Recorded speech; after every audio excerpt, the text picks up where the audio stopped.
سر mister راجا مطلوب جن کی لاسٹ ویک ڈیتھ ہو گئی، کافی ٹریجک ہے، افسوسناک واقعہ ہے، کیا اپڈیٹس ہیں آپ کے پاس؟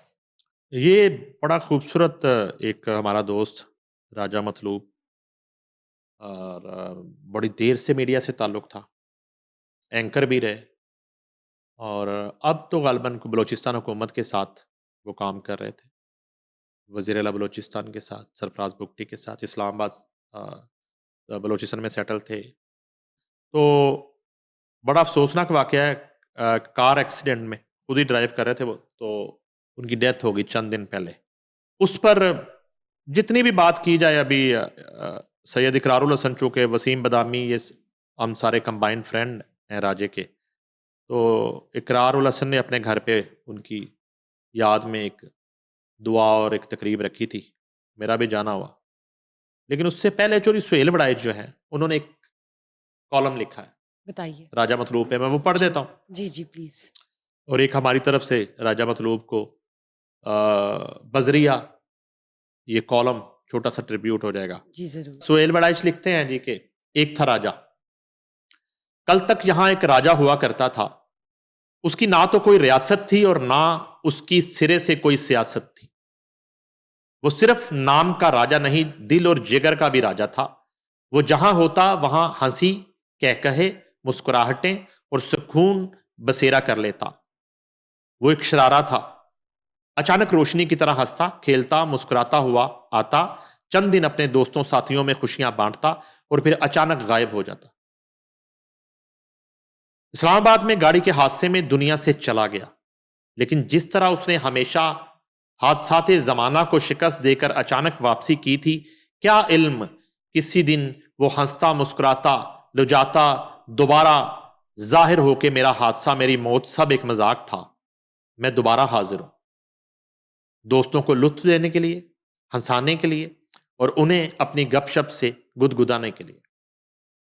گزشتہ 4-5 دن میں میں اور راجہ اکٹھے بلوچستان میں رہے، ابھی جب چوری سہیل وڑائچ گئے تھے بلوچستان، کبھی دور دراز پہاڑوں میں سفر کیا، کبھی اقتدار کے ایوانوں میں وہ مصروف لمحوں میں سے وقت چرا کر کان میں ایسی سرگوشیاں کرتا کہ دن بھر کی کلفت دور ہو جاتی۔ وہ دل کا راجہ تو تھا ہی، من موجی بھی تھا، زندگی بھر ٹک کر کوئی کام نہیں کیا، دنیا بھر کی خاک چھانی، مگر اسے پسند یہی مٹی تھی۔ بچے اور اہلیہ بریڈ فورڈ میں رہتے تھے اور خود راجہ صاحب اپنے دل کی جنت پاکستان میں رہتے تھے۔ بیوی کہتی میں پاکستان آ کر تمہاری نگہداشت کرنا چاہتی ہوں، تو راجہ صاحب کہتے تھے یہاں حالات ٹھیک نہیں، برطانیہ ٹھیک ہے۔ اور پھر دوستوں کو مزے لے کر بتاتے کہ آزادی کتنی ضروری ہے، سو بیگم برطانیہ میں اور راجہ پاکستان۔ یہ بہترین اور محفوظ انتظام ہے۔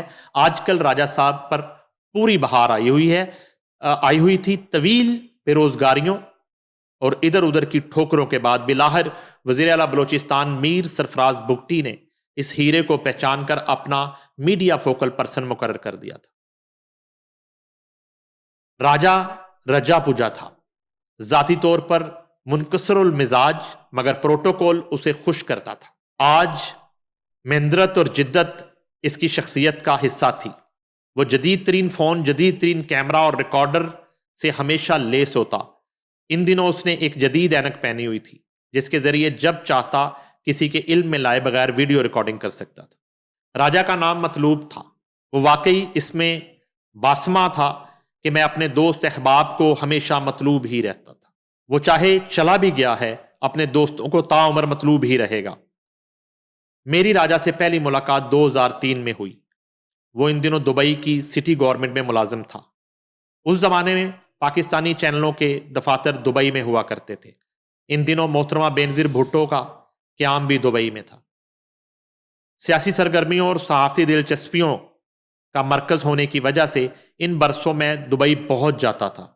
ہر دورے میں راجہ راہرو بن جاتا۔ ملاقاتیں، کھانے اور سیر و تفریح سب کی منصوبہ بندی وہی کرتا تھا۔ خود پس منظر میں رہ کر دوستوں کو پیش منظر میں رکھنا اس کے اوصاف حمیدہ میں شامل تھا۔ میرے شاگرد خاص عثمان بٹ راجہ کا دوست بنا تو راجہ کے میڈیا میں دوستوں اور سرپرستوں کا سلسلہ شروع ہو گیا۔ عثمان بٹ، اقرار الحسن اور وسیم بدامی ایک ہی چینل میں کام کرتے تھے۔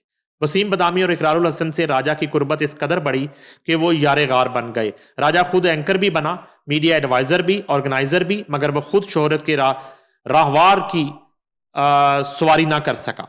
تاہم اس کا ساتھ ایسا تھا کہ شہرت کے کئی شہ سوار راجہ کی محفل میں رکاب تھے. راجہ دوستوں کا مزاج شناس تھا. اچھا راجہ اپنی پرجا کا مزاج شناس بھی ہوتا ہے.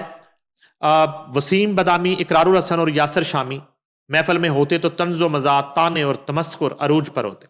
سلیم صافی یا روڑا کوڑا موجود ہوتے تو احترام ملحوظ خاطر رہ کر مزاح اور ذومانی فکرے راجہ کے ہتھیار ہوتے. سرفراز بگٹی, فیصل کریم کنڈی, مصطفیٰ کمال یا بلال بن ثاقب ہوتے تو وہ باادب بھی ہوتا. وقفے سے ان کو کچھ نہ کچھ ایسا ضرور کہتا کہ وہ ظاہر نہ کرنے کے باوجود دلی طور پر نہال ہوتے. راجہ کا کمال یہ تھا کہ وہ دوستی میں صنف کا قائل نہیں تھا. مرد تو اس کی محفل کا حصہ تھے ہی, خواتین بھی اس کی مزاح, لطائف اور ہنسی مذاق سے برابر کی لطف اندوز ہوتی. راجہ کئی ماہ غائب رہنے کے بعد اچانک ایک دن ظاہر ہوتا اور فون پر پوچھتا ہے, کیا آپ گھر پر ہیں؟ جواب اس بات میں پاتا تو ایک منڈلی کے ساتھ موجود ہوتا.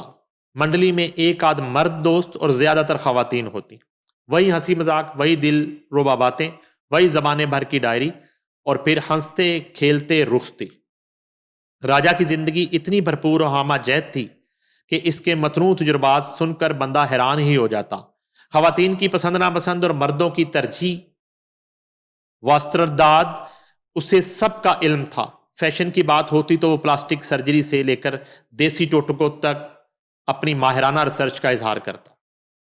اس کے دوست تو مستقل تھے مگر محبوب بدلتے رہتے.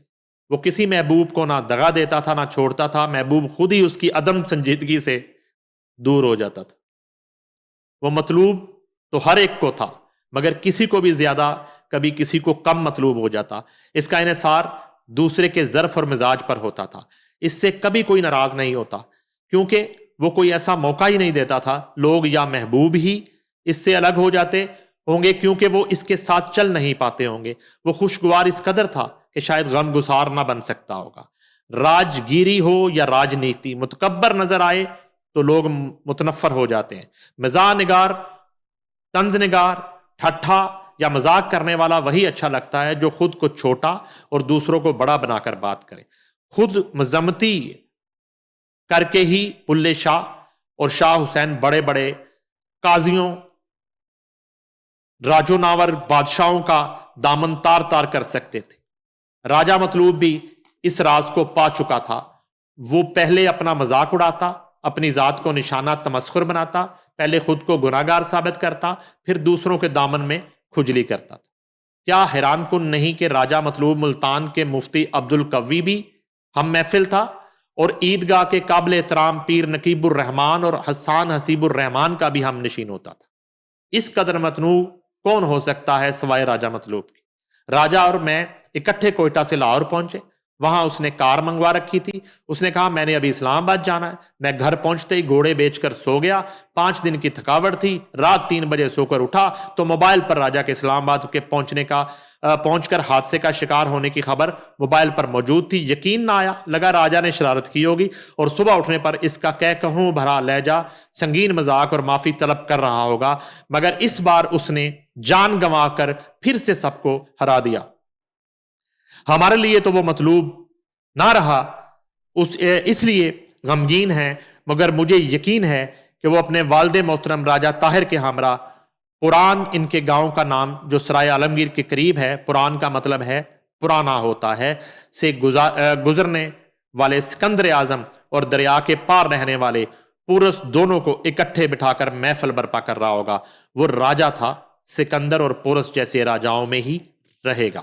اچھا, یہ چوری سہیل وڑائچ کا کالم بہت خوب, ویل سیڈ. راجہ مطلوب کے بارے میں. ابھی میں وہ اقرار الحسن والی جو دعا تھی تو اس میں نے یہ بات کی کہ وہ ہم سب کے اندر تھوڑا تھوڑا راجہ ہے, سب کے اندر. کیونکہ راجہ جو ہے نا وہ آپ کہہ لیں انٹلیکٹ, وٹ, دلیری, حاضر دماغی, اس سب کا مجموعہ تھا.